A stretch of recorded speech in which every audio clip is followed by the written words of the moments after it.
Okay जी। अब हम देखते हैं कि डीनाइट्रिफिकेशन क्या है। Denitrification leads to gaseous loss of nitrogen oxide into the atmosphere, which is major greenhouse gas. ठीक है। जब नाइट्रिफिकेशन होती है तो यही नाइट्रोजन ऑक्साइड टूट के नाइट्रोजन में कन्वर्ट होता है, जो नाइट्रोजन प्लांट यूज़ करता है। लेकिन अब यहाँ पे क्या हो रही है, डीनाइट्रिफिकेशन, नाइट्रोजन तो बन नहीं रहा, तो ये नाइट्रोजन ऑक्साइड क्या होता है, हवा में चला जाता है, जो कि क्या कॉज करता है, ग्रीन हाउस गैस कॉज करता है। और आपको पता है ग्रीन हाउस इफेक्ट की वजह से क्या हो रहा है, ये जितने भी ओजोन लेयर डिप्लीशन हो रही है वो ग्रीन हाउस की वजह से ही हो रही है। The losses, together with the lowered ability of plant to absorb nutrients from waterlogged soil, cause the older leaf to yellow. दूसरी बात क्या हो जाती है, डिनाइट्रिफिकेशन की वजह से येलोइंग ऑफ लीव स्टार्ट हो जाती है। लीव्स का येलो होना स्टार्ट हो जाता है। क्यों? क्योंकि उसमें क्लोरोफिल की डैमेजिंग हो रही है। हमने पहले पढ़ा है कि जो क्लोरोफिल है, जो डीएनए है, जो प्रोटीन आरएनए है, वो उनकी डिग्रेडेशन स्टार्ट हो जाती है। जब उनकी डिग्रेडेशन स्टार्ट हो जाएगी तो ऑब्वियसली जो येलो कलर है वो ज़्यादा हो जाएगा। क्लोरोफिल है ना, तो क्लोरोफिल में ग्रीन कलर है, येलो कलर जैंथोफिल में है। तो जब क्लोरोफिल की या क्लोरोप्लास्ट की डिग्रेडेशन स्टार्ट हो जाएगी तो प्लांट का जो है वो ग्रीन कलर नहीं आएगा, बल्कि येलो कलर आना स्टार्ट हो जाएगा। Water logging also directly reduce nitrogen fixation by nodules of legume crops and pastures. Pastures बोलते हैं जो चराहे वगैरह लगाए हुए होते हैं ना, मतलब पास्चर लैंड्स होती हैं बेटा, ग्रासेस कह लें आप इन्हें।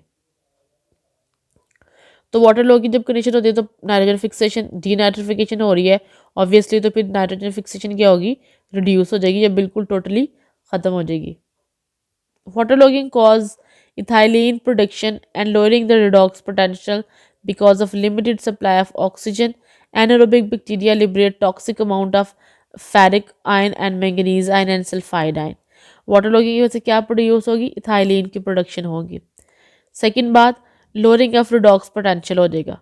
लोअरिंग ऑफ रिडॉक्स पोटेंशियल किसकी वजह से होगा, ऑक्सीजन की कमी की वजह से। ठीक है, एनारोबिक बैक्टीरिया वहाँ पे होते हैं, और जिसकी वजह से क्या होगा, वो क्या लिबरेट करेंगे, फेरिक आयन, मैंगनीज आयन और सल्फाइड। इथाइलिन की प्रोडक्शन होगी, रिडॉक्स पोटेंशियल रिड्यूस हो जाएगा ऑक्सीजन की कमी की वजह से, जिसकी वजह से कौन से जो है वो लिबरेट होंगे, ions, manganese ion, ferric ion और सल्फाइड।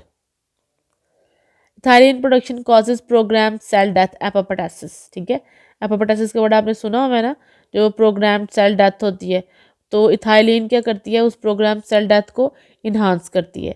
ये देखिए आप, यहाँ पे आपको स्क्रीन पे नज़र आ रहा है, water log condition, ethylene biosynthesis and accumulation, free radical formation, फिर ये क्या है, suppression the sequences of reactive oxygen species, programme cell death, nucleases, proteases. Nucleases वो एंजाइम है जो न्यूक्लियस को डिग्रेड करते हैं, प्रोटीएसिस वो एंजाइम जो प्रोटीन को डिग्रेड करते हैं। तो यहाँ पे प्रोटीन और न्यूक्लिक एसिड की डिग्रेडेशन स्टार्ट हो जाएगी। ये एरनकाइमा फॉर्मेशन इन वाटर लॉग, ठीक है, एरनकाइमा जो एयर कंटेनिंग सेल्स होते हैं वो बनने लग जाएंगे, तो सेल की क्या हो जाएगी, डैमेजिंग स्टार्ट हो जाएगी। ये किसकी वजह से होगा, इथाइलिन प्रोडक्शन की वजह से। और इथाइलिन की प्रोडक्शन क्यों होती है, क्योंकि हमारे पास डीनाइट्रिफिकेशन हो रही है। और डीनाइट्रिफिकेशन किस वजह से होती है, एनॉक्सिया और हाइपोक्सिया के स्टेट में। और एनॉक्सिया और हाइपोक्सिया स्टेट कैसे बनते हैं, वाटर लॉगिंग की वजह से। ये एनाटॉमिकल चेंजेस हैं जो राइस और वीट में आती हैं।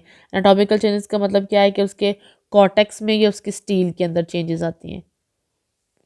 ये बेटा वो देखिए आप, जो हमने पढ़े हैं क्लोरोसिस, मतलब जो येलोइंग ऑफ लीव होती है। ठीक है, ये देखिए ये जो है, ये जो ग्रीन कलर काम हो रहा है, क्लोरोसिस बोलते हैं हम इसको। ये येलोइंग ऑफ लीफ और ये डेड हो रहे हैं। ठीक है, एपोप्टोसिस हो रही है यहाँ पे। यहाँ पे भी देखें स्टंटेड ग्रोथ है।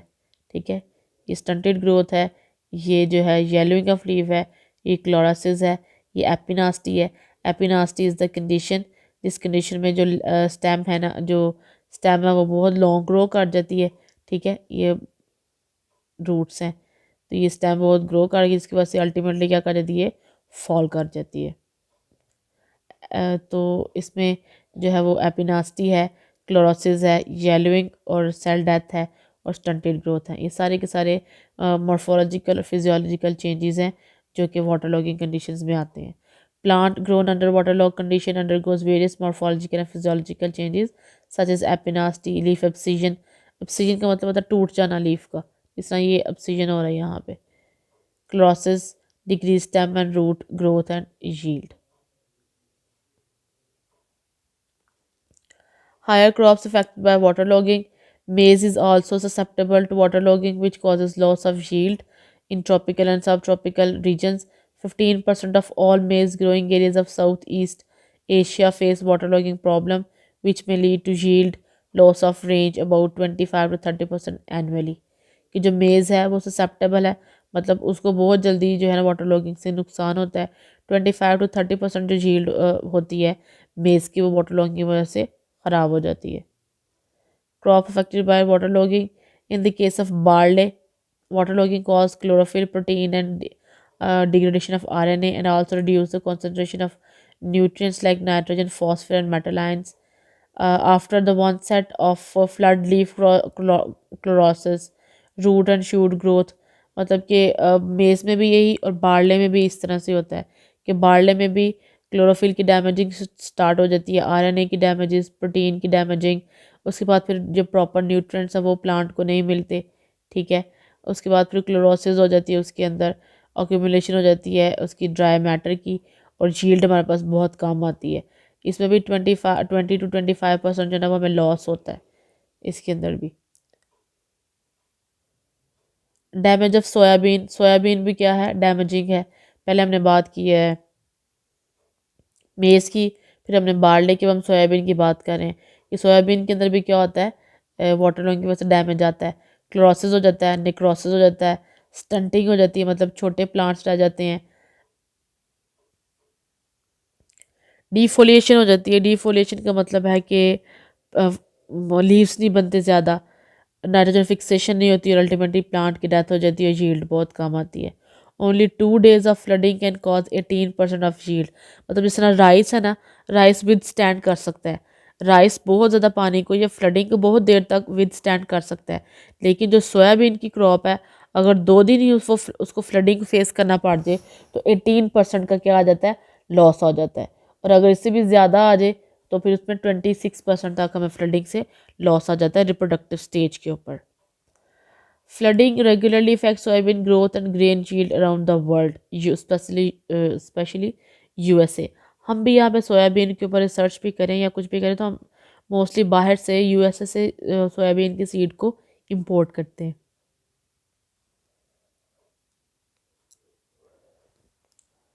तो ये वर्ल्ड वाइड क्या है, इसका लॉस है। इसके बाद बात करते हैं हम वीट की बात करते हैं। वीट में भी क्या है, मेजर प्रॉब्लम है वीट का भी। वर्ल्ड वाइड यूएसए में इसका बहुत ज़्यादा नुकस 12% तक हमें कल्टीवेशन में लॉस आता है। About 39 to 40% yield loss is recorded under waterlogging conditions. Research suggested that it is combining effect of reduced kernel and tiller number, मतलब जो उसका सिट्टे का नंबर ऑफ जो है वो जो टिलर है, मतलब जो सिट्टा निकलता है उसका नंबर, और कर्नल नंबर होता है जो उसके ऊपर ग्रेन लगता है, ठीक है। कर्नल कहते हैं जो उसके ऊपर ग्रेन लगता है, और टाइलर बोलते हैं हम जो उसका सिट्टा निकलता है। कि सिट्टे की रेशो भी कम होती है, जो उसके ऊपर दाना लगता है उसकी रेशो भी कम होती है ड्यू टू वाटर लॉगिंग, ठीक है। ये थे वाटर लॉगिंग कुछ कंडीशंस और उसकी इफ़ेक्ट्स। नेक्स्ट लेक्चर में हम इसको जो आगे से इसके जो हमने फिज़िकल केमिकल प्रॉपर्टीज़ हैं वो डिस्कस करेंगे, ठीक है। Thank you.